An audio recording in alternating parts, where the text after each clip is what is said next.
The Harlem Globetrotters aren't from Harlem. Got a medal from Soviet Premier Nikita Khrushchev and are friends with Scooby-Doo.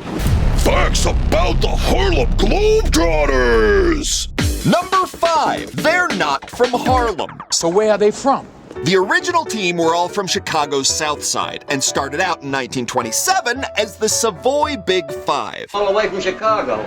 They changed to Globetrotters in 1928, touring Illinois and Iowa as an exhibition team, and they were excellent, winning their first tournament in 1940. By the 1950s, they were playing everywhere, adding comedy and trick plays for various reasons.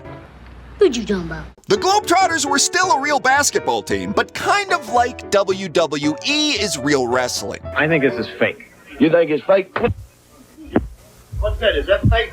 No, don't freak. We mean crazy talented athletics with a scripted outcome. Look, the Globetrotters had an 8,829 game winning streak. That's impossible, even for 5 clones of Michael Jordan.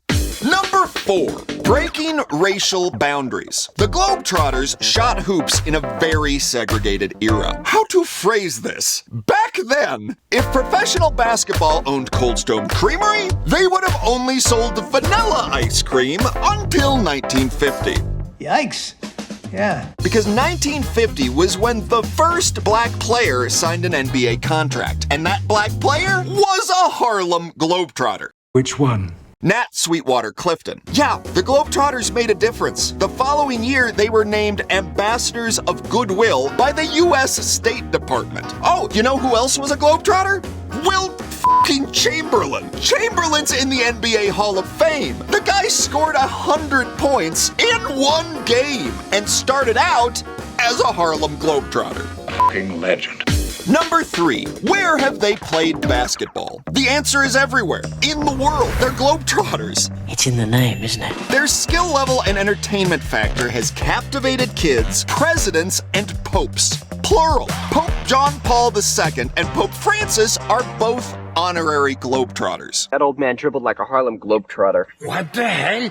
The Harlem Globetrotters have played basketball on 6 continents in over 120 countries, including post-World War II era Berlin, Cold War era USSR, and in animated form with Scooby-Doo. They're the famous Globetrotters. How you doing? They also had a variety show in 1974, the Harlem Globetrotters Popcorn Machine. I'm Mary Lemon. How do you do? These are the Globetrotters, old and new. We should have quit while we were ahead. That show was dog shit. Number 2, 1948. 1948 was a good year for the Harlem Globetrotters. Yeah, they still weren't allowed in professional basketball, and that sucks.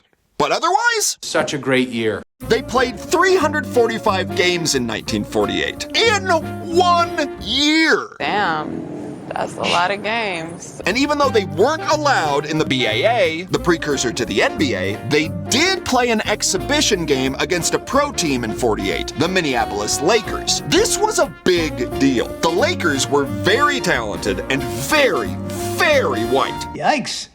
Yeah. Coming off a 102-game winning streak, the Globetrotters won. At the buzzer, 61-59. The 2 teams had a rematch the next year. The Globetrotters won, again. Number 1. Can a honky join the Harlem Globetrotters? Yes! The Harlem Globetrotters will take any player as long as his skills are up to their standards. Or her skills. They signed gold medalist Lynette Woodard in 1985.